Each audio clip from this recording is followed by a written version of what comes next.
The Invisible Man, written by Ralph Ellison, is written in 1930s, which explains the life of the narrator, who is an African American who is trying to find himself socially and ethnically.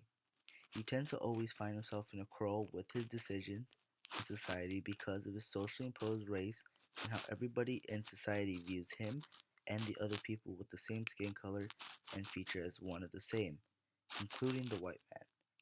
He also tends to give into social group pressure. For example, the Brotherhood. He allowed himself to be invisible and not stand out like the other members. He also allowed himself to be treated lower than what he is, and also letting the Brotherhood be his mouth and voice in society. Towards the end of the story, Roz the Destroyer and the police are chasing after the narrator, which shows how both races are trying to grab him, and which also shows how the narrator is still lost and hasn't found himself to fit into the social world. Race is a major topic and motif within the narrative and the life of the narrator. He is faced with a bunch of social interactions within the two races and showing him the prejudice between them both. Being forced to fight by the white man in the battle royale and how he succumbed to the white man's demands and fought and acted like the animal they treated him to be.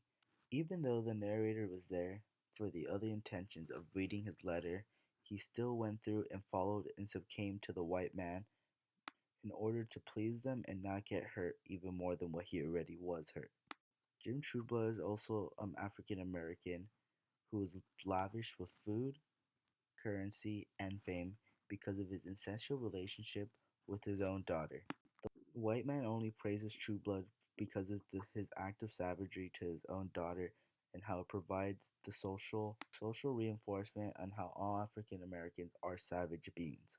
The death of Clifton to the white police officers and how the Brotherhood didn't help and then rejected the narrator for the burial of Clifton showed the narrator how both races were prejudiced towards one another.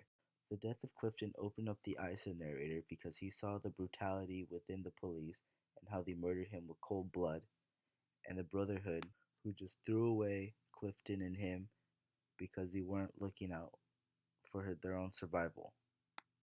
The civil rights movement and the story both share the same topic of fighting for a racial identity. In the narrative, the narrator fights to find his place within his own race, even though he declines his culture at times within the narrative. The civil rights movement was a massive protest in the United States led by civil rights activists such as Martin Luther King, who took the more peaceful approach and led the March on Washington and gave his famous I Have a Dream speech, as well as other freedom protests and walks. Rosa Parks was another woman who took a peaceful approach by not giving up her front seat in the bus for the white man who had told her to go to the back. But Malcolm X, on the other hand, took a more violent and radical approach towards this subject and viewed that if the black man wouldn't become violent towards the white man, they would still be lower than the white man. The movement overall was to stop the racial segregation and prejudice in the United States and lasted between the 1950s and the 1960s. The characters within the story share the same ideologies and morals as some activists during the civil rights movement. For example, Roz the Destroyer believed in the fact that the white man should not have power over the black man and that the white supremacy should be overthrown violently. And he was also an influential speaker because he provided hope and courage to his own people. Malcolm X was also the same story. He wanted to take a more radical and violent approach towards the white supremacists and believed in black power, which empowered the social group, the Black Panthers, into a violent protest rather than the peaceful protest led by Martin Luther King and other activists during this time. His reason behind this is that he thought without the violence in his culture that the blacks would never be free from the oppression of the white people. The narrator gives a speech about how African Americans should submit and show humility because it will aid their advancement, but this also changes after Clifton was brutally murdered to the white officers with brutality and because of his race, and wanting the Brotherhood to help but would not receive it.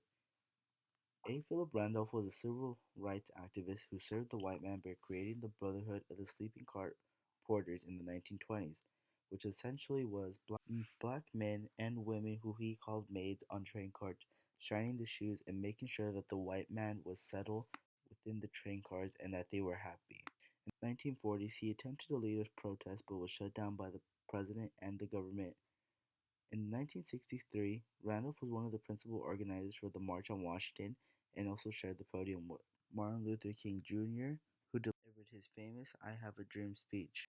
King and Randolph were a handful of civil rights activist leaders who had met with John F. Kennedy that night. The following year, Randolph was presented with the Presidential Medal of Freedom by President Lyndon B. Johnson. The narrator and Randolph both compared to each other because both of them first started off with the ideology of serving the white man and making sure that they're pleased rather than standing up to them and fighting for their own rights. Later on in life, they both stood up for what they believed in and stood by it and fought for their own rights at the end. The Civil Rights Movement and the Invisible Man both share commonalities between topics and motifs within each other. They both allowed the races and racial segregation and prejudice to shape the society around them and allowed the unfair treatment to one race towards another.